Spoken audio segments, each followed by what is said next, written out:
Այսօր խոսելու ենք մի դեպքի մասին, որը մեծ անհանգստություն և մտահոգություն է առաջացրել Լոռու մարզում։ Ժամեր շարունակ փրկարարներն ու իրավապահները շարունակում են որոնողական աշխատանքները, մինչդեռ դեպքի շուրջ դեռ բազմաթիվ հարցեր կան, որոնց պատասխանները դեռևս հայտնի չեն։ Խոսքը Վանաձոր քաղաքում տեղի ունեցած արտակարգ դեպքի մասին է, որտեղ նախնական տեղեկությունների համաձայն անչափահաս աղջիկը կարող էր հայտնված լինել Փամբակ գետի ջրերում։ Դեպքը տեղի է ունեցել հունիսի 15-ին կեսօրից հետո, ահազանգ է ստացվել փրկարար ծառայությունը այն մասին, որ Վանաձորի Առափնյա փողոցի հատվածներից երեխան ընկել է գետը։ Տեղեկությունը ստանալուց անմիջապես հետո դեպքի վայր են մեկնել փրկարարական ուժեր, ինչպես նաև ոստիկանության և պարեկային ծառայության աշխատակիցները։ Տարածքում սկսվել են լայնածավալ որոնողական աշխատանքներ։ Փրկարարներ ուսումնասիրում են գետի տարբեր հատվածները, իսկ իրավապահ մարմինների ներկայացուցիչները փորձում են հնարավորինս արագ պարզել դեպքի բոլոր հանգամանքները։ Դեպքի վայրում հավաքված քաղաքացիների խոսքով խոսքը մոտ 15 տարեկան աղջկա մասին է։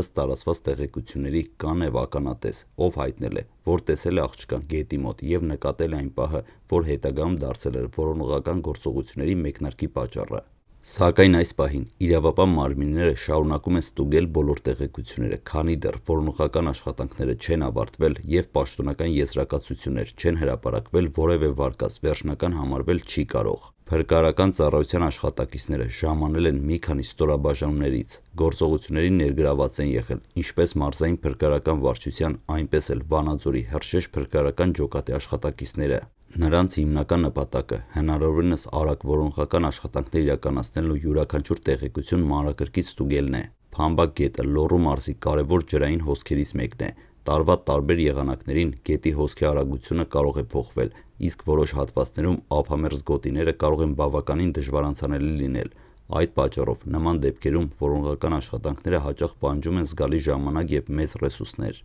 Դեպքից հետո տարածքում նկատվել է նաև մեծ թվով քաղաքացիների կուտակում։ Շատերը փորձում են տեղեկություններ ստանալ տեղի ունեցածի մասին, իսկ մյուսները հետևում են փրկարարների աշխատանքներին։ Նման իրավիճակներում հատկապես կարևոր է, որպեսզի քաղաքացիները չխոչընդոտեն մասնագետների աշխատանքը և թույլ տան, որ որոնողական գործողությունները շարունակվեն հնարավորինս արդյունավետ կերպով։ Միևնույն ժամանակ իրավապահները փորձում են պարզել նաև այլ կարևոր հանգամանքներ։ Ստուգվում է, թե արդյոք մոտակա բնակելի հատվածներից որևէ երեխայի անհետացման կամ բացակայության վերաբերյալ տեղեկություն կա։ Այս աշխատանքը կարևոր նշանակություն ունի, քանի որ ցանկացած մանրուք կարող է օգնել ամբողջական պատկեր կազմել դեպքի վերաբերյալ։ Հատկանշական է, որ նման դեպքերի ժամանակ հաճախ շրջանառվում են բազմաթիվ չստուգված տեղեկություններ։ Սոցիալական ցանցերում տարբեր վարկածներ են հայտնվում, սակայն մասնագետները մշտապես կոչ են անում սպասել պաշտոնական տեղեկություններին։ Վաղաժամ եզրակացությունները կարող են ոչ միայն ապակողմնորոշել հանրությանը, այլև լրացուցիչ դժվարություններ ստեղծել որոնողական աշխատանքների ընթացքում։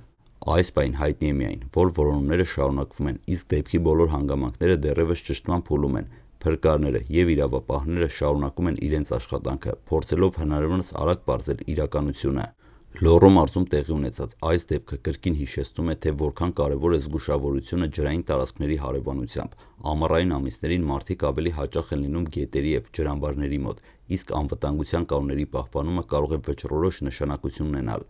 Այս պատմության շուրջ դեռ բազմաթիվ անպատասխան հարցեր կան։ Ինչ է իրականում տեղի ունեցել Փամբակ գետի մոտ։ Արդյոք կհաստատվեն նախնական տեղեկությունները, ինչ նոր մանրամասներ կհայտնվեն առաջիկա ժամերին։ Այս հարցերի պատասխանները կտան շարունակվող որոնողական աշխատանքներն ու պաշտոնական հետագա հաղորդագրությունները։ Մենք կշարունակենք հետևել զարգացումներին և նոր տեղեկությունների դեպքում կներկայացնենք դրանք։